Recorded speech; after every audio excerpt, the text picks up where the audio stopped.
Good morning, ladies and gentlemen. Welcome to Professor Ming's Strategic Insights.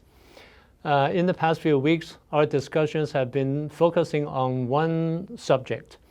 That is, in the eyes of the Communist Chinese, how can they defeat the United States? Or still, in the eyes of the Chinese Communists, how can they detect the weaknesses and the splits inside the United States and to exploit them and to defeat the United States eventually? Be that may in a tariffs war or in a hot war, in the battlefield, a military war. After I said that, some audience approached me and said, well, I know what you're talking about, but I still find that hard to believe, hard to swallow. How can they imagine that they could defeat the United States? Because the difference or discrepancy between the two countries and between the two systems are so vast, so it's almost impossible. I know it's hard to believe, but what I'm trying to say, well, I'm not saying that Communist China will win and the United States will lose in a confrontation or in a hot war. That's what I'm saying. I'm simply trying to explain how they approach this question and how they try to detect the weaknesses in the American system and try to exploit them. That's my main point. So in order to illustrate my point further, I think the American experience in the Vietnam War serves as the best example. The United States did not get heavily involved in Vietnam until 1965, when President Johnson decided to send in more troops to fight Viet Cong and North Vietnam, and it was 1965. 4 or 5 years later, until 1969, 1970, early 70s, the United States realized that it would be very difficult for them to win the war. They suffered a great number of casualties and low morale and very heavy social resistance, the anti-war atmosphere, and financial problems. And all kinds of trouble seem to come together and become a great challenge to the United States. So by early 1970s, President Nixon proposed a new slogan, let's Vietnamize the war, the so-called Vietnamization of the war. So by 1973, the United States began to pull out its troops from Vietnam, and by 1975, the government of South Vietnam collapsed, and Vietnam became unified under communism. And since then, so-called Vietnam syndrome became popular in the American society, and which had haunted the American society for more than 10 years. So looking back, it is still hard to believe that the United States did lose the war in Vietnam. Of course, there are several reasons for this kind of failure. The first one is, of course, the corruption and instability of the South Vietnam regime, their government. They're bad. And second, the United States underestimated the nature of the war, so-called the people's warfare initiated by Viet Cong and characterized by guerrilla warfare, which is unfamiliar to American troops.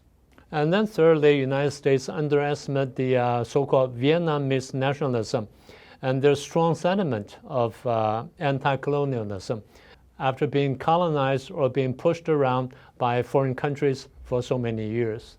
And still, some scholars argue that the United States did not have a clear strategic goals in this war. They're not sure what they wanted out of this war, and they did not set up a goal which is achievable and to claim victory. So they lost it, and then came the Vietnam syndrome. Yes, to be sure, these are all factors accountable for America's failure. But I would like to make one important observation which accountable for America's failure at this point. That is the anti-war movement and the pressure from the public opinion. The reason I consider it important is because I think this is a point which the Chinese communists would pay much attention to, and they would think that this is one important factor which they can utilize or they can exploit, and hopefully they can defeat the United States on this particular point or on this particular aspect. So how did this anti-war movement come about? If my memory serves me correctly, this is probably the first war being televised or being televised in such a large scale. The American people could simply sit in their living room and watch the TV and get the real information from the battlefield. The killing and the slaughter in the battlefield, and the dead body of the soldiers from both sides, and the burned houses and the villages, and how Vietnamese people fled from their homes, and how they became homeless, and how they suffered, and so on and so forth. So that was so real and so cruel, but they could just watch it in their own living room. But the message they get from the American government is that the war is going on smoothly. It's so good, and we're winning. And when they see the contrast between the government's propaganda and the real scenes from the battlefield, which creates what we call a mistrust in the government. And that's the first reason. The second factor is the casualties on the American side. Eventually, the Americans lost 58,000 lives on the battlefield, and it was 304,000 people injured or wounded in the war, and there were more than 2,000 people missing in action. So altogether, we're looking at a casualty of more than 360,000 people, which is a heavy loss on the American side. And the leak of the so-called Pentagon papers in 1971 surely added more fuel to the fire. I still remember when I was studying in the United States, I saw the books, I saw 5 huge books in the bookstore, and I decided to buy it. Those were huge books about this big. I glanced through it, and I discovered that there was a good reason for people to oppose this war. Because in order to justify their act or their actions in the Vietnam War, the American government fabricated some lies, and they show how they contradict themselves here and there, and so on and so forth. So that was a disaster anyway. But eventually, the anti-war movement began on university campuses.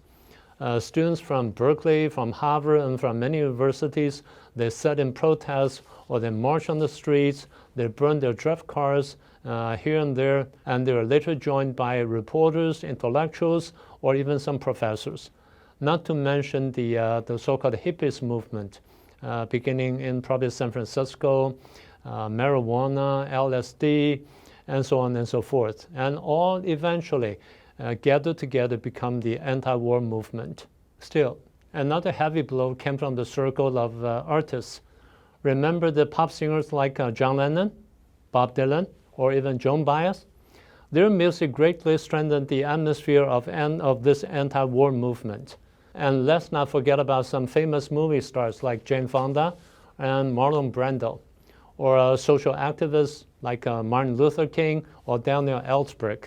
Daniel Ellsberg is the whistleblower of the so-called anti-war movement. He's the one who leaked the Pentagon papers to the public, and he contributed a lot to this movement. Okay, enough for the Vietnam War. You know that my purpose is not to analyze the Vietnam War in details, but rather I'm trying to use Vietnam War as an example to illustrate how Chinese communists would detect the weaknesses and split in the American society. As Beijing sees it, there are so many contradictions or splits in the American society which they can use and they can exploit. The first one is, of course, the competition and the confrontation between the two major political parties, the Republicans and the Democrats. The second is the confrontation between the left and the right in American society. And the third one is, of course, the old cliche, the class contradictions in American society. The fourth one is, of course, the racial one, the racial issue, black and white, and Latin American descendants, and so on and so forth. And as they see it, all these contradictions can be stressed and amplified through all kinds of social media platforms, TikTok, YouTube, Instagram, and even little rap book. Not to mention the negative impact of fentanyl or COVID-19, or perhaps we should be talking about COVID-25 or COVID-26. And one more factor can be added to the list, which is President Trump, Donald Trump. People who love him and people who hate him, their confrontation becomes so intense and so emotional. It'll almost drive the American society to the point of split, a total split. So that's a big thing. That's a big deal. To sum it up, in the eyes of Beijing's leadership, these are the seeds of unrest in American society. If they decided to invade Taiwan, to hit the Philippines, or to strike against Japan, and when the United States decided to dispatch its troops to come to the rescue of Taiwan, the Philippines, or Japan, the American troops will not be stopped at the Pacific, but rather will be stopped in American society. Once that happens, can the United States defeat Communist China? Or can Washington defeat Beijing? Either way, however you want to put it. So again, I'm not saying that Communist China will win and the United States will lose. In fact, I'm trying to illustrate how China's communists can detect the weakness and the contradictions in American society so that they can defeat the United States. Before leaving the subject, let me remind you, including myself, the Chinese Communist Party does not apply this just on the United States, but also on Taiwan, today and now. So let's work together, guard against it, and strike back. Well, that's all I want to share with you today. I hope you like it. Please share it with your friends and subscribe if you haven't done so, and click the icon bell so that you can get an on-time notification. I'll see you next time then.